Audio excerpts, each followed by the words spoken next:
If your Dell Precision 3581 powers on but Windows never appears, don't assume it's a hardware failure. This guide covers black screen troubleshooting, startup repair, boot recovery, and system file restoration. A lot of errors pertain to this problem, and we're going to go ahead and jump into what should hopefully be a pretty straightforward process, guys. And we're going to go ahead and jump right into it. So first thing I'd recommend doing would be to actually go ahead and boot to the troubleshooting utility on Windows 11. So if you do a hard power off 3 times in a row, Windows should automatically attempt to launch the startup prepare utility. And if it doesn't find anything, it will give you the option to select advanced settings, in which case it will take you to a screen that looks like this. Now, if it does not take you to a screen that looks like this, or you're unable to get to that, you can also download the Windows 10 Media Creation Utility, or Windows 11. They probably will make a creation utility for Windows 11 at some point. And it doesn't really matter, you can actually run the Windows 10 utility on Windows 11 as far as I'm aware. And you should be able to run the troubleshooting utilities built in within it. So you just would go ahead and download it to an ISO file and then burn it to a DVD or USB. It'd have to be about 4 gigabytes or more. It couldn't be a small USB flash drive, and it couldn't be a CD. It'd have to be a DVD. And then you boot your computer from it. So depending on the computer manufacturer, you'd have to tap a different key on your keyboard in order to launch that menu, in order to select what boot drive you want to go off of. So it could be anything between the escape key, F2, F8, F12, for example, and those are the function keys on the top of your keyboard. So you may have to just do a little bit of trial and error. Shouldn't take you more than a couple minutes. Googling it would probably be best before you even begin. But anyway, we're ready to go ahead and jump right into it. So we're on the choose an option page. So these will look very similar whether you're booting from it directly within Windows itself, or if you're plugged in a USB flash drive with the media creation utility installed and you selected the recovery option. So when you are setting up your Windows 11 installation or Windows 10, depending on the drive you're using, there should be an option to repair your computer in the bottom left corner of the dialog window, one of the first screens that comes up. You go ahead and select that, and then it would take you to a troubleshooting screen like you see here. And you want to go ahead and select troubleshoot, reset your PC, or see advanced options. And then there are going to be a whole bunch of options in here that we're going to explore in today's video. The first one, we're going to actually go underneath advanced options and then select startup prepare, fix problems that keep Windows from loading. So go ahead and select that first.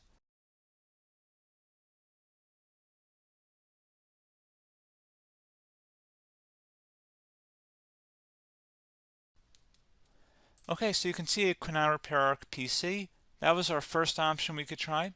Something else, if we go back into advanced options here and then select troubleshoot, we're going to go underneath advanced options again.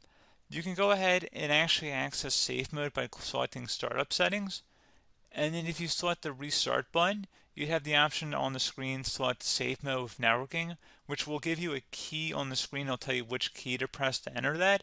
I believe it's the F7 key. It'll do that for you. I'm not going to go over that in today's tutorial because I don't really want to go into safe mode, but you're more than welcome to attempt that by going into here and then selecting restart. Again, it'll launch another screen. It'll say what key do you want to press, and it'll give you like 7 or 8 different options, and you want to select safe mode with networking. There's also an option for a command prompt too, but that's going to be something we're going to cover later in this video, and we don't even have to go through that in order to access it. So that's why I'm not going to really push for that, because unless you know exactly what's causing the problem, you probably don't need to go into safe mode. Unless you're trying to recover files, in which case then you definitely can go into safe mode, but we're trying to actually recover our computer here. So I hope that makes sense. Something else we can also try here as well would be to uninstall updates, remove recently installed quality or feature updates from Windows. So if you go ahead and select that, you can uninstall the latest quality updates, which generally is the more day-to-day updates. Feature updates are the less regularly released ones, like the big ones. I would equate it to service packs in like Windows 7 and Windows Vista and Windows XP. So larger updates that occur once or twice a year at most. And the quality updates are more just a regular update. So probably obviously depend, it'll take longer if you're going to try and uninstall the latest feature update versus quality update. And maybe you don't need to go back that far. So just giving you guys a couple of pointers with that. Something else you can also look at here, and we're going to jump into the command prompt in a little bit, But you can select System Restore, which will use a restore point recorded on your PC to restore Windows. And this is something I would highly recommend here, guys. So select Next. Assuming you have a restore point saved on your computer, you go ahead and select the most recently created one, and you'll select Next, and then you'll select the drive. You shouldn't actually have to select the drive. You can scan for affected programs, but we're going to keep it all default here, and then we're going to select Finish. So once started, System Restore cannot be interrupted. Do you want to continue? I think we're going to select yes. I don't think we have anything better to do on our computer right now, so just give it a moment here to initialize. It will take a couple minutes to run, obviously depending on how large your hard drive is and how much is saved on the System Restore point. So just give it a couple minutes here.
Okay, so you can see the system has been restored successfully.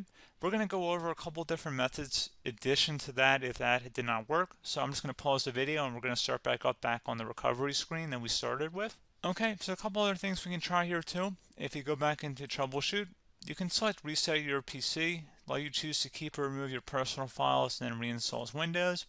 You can select to keep my files, which will remove apps and settings but keeps your personal files. You can also select remove everything, which will remove all of your personal files, apps, and settings. So this is more of a factory reset, the second option here. First option, it should not delete all of your personal files. However, it will pretty much clear most of your programs. And keep in mind, there's no guarantee that your information, number one, is even still available and easily recoverable on your computer to the point that you actually would be able to recover anything. And the second point is that there's always a chance that it won't actually recover and it will just do a factory reset anyway. So there's no guarantee that actually would keep your files anyway. So I would recommend trying to get a recovery tool and backing that up first before selecting it anyway. But again, those are a couple different options. And then something else you can try here if you go back to the choose an option. Another option, if you go underneath choose an option and select troubleshoot, advanced options, and now select where it says command prompt. Okay, so the first thing we should do is type our main hard drive here. In most cases, it should be the C drive. So you just do a C colon and then hit enter on your keyboard. So once you're underneath the C drive, we're going to type in dir and then hit enter on your keyboard.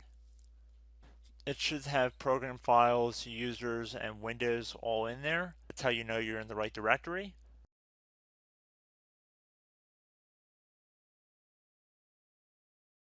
In some cases, it might be the D drive as well, so just keep that in mind.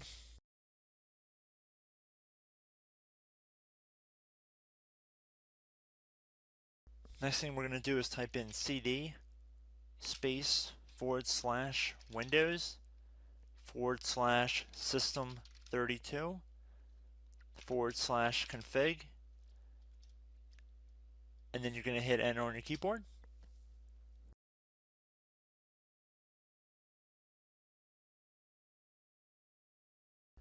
So now you're going to type md space backup. If you've seen other tutorials, it might also say to put down md backup. That's because the backup name is pretty common when you want to back something up. So you can name this whatever you want, doesn't have to be backup. So if you've already made a backup folder in the past, you could do backup 1, for example. So once you're done setting the name you want the backup to be called, hit enter on your keyboard again.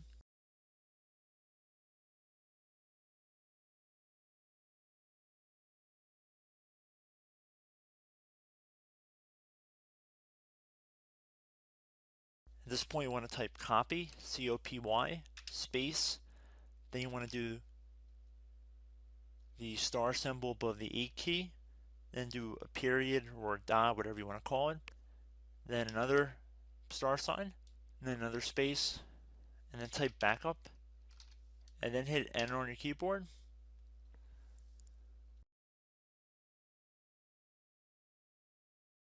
Now you want to type cd reg back, R-E-G-B-A-C-K, and then hit enter on your keyboard. So now that we are under the reg back, so now you want to type dir again, and then hit enter.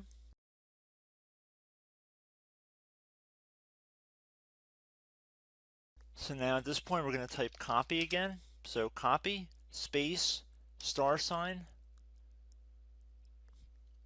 dot, another star sign, space, and then 2 dots. So we're going to type copy, space, star sign, dot, sign, star sign, dot, dot, and then hit enter on your keyboard again. So for overwrite, you want to overwrite all. So type A on your keyboard, so capital A, and then hit enter on your keyboard.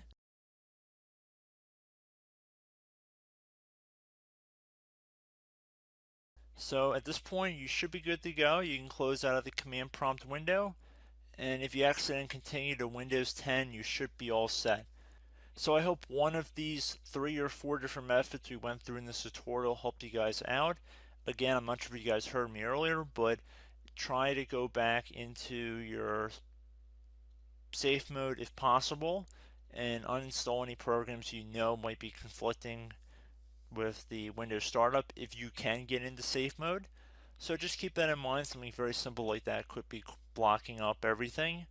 So again, I hope this tutorial helped you guys out, and I will catch you in the next tutorial. Goodbye.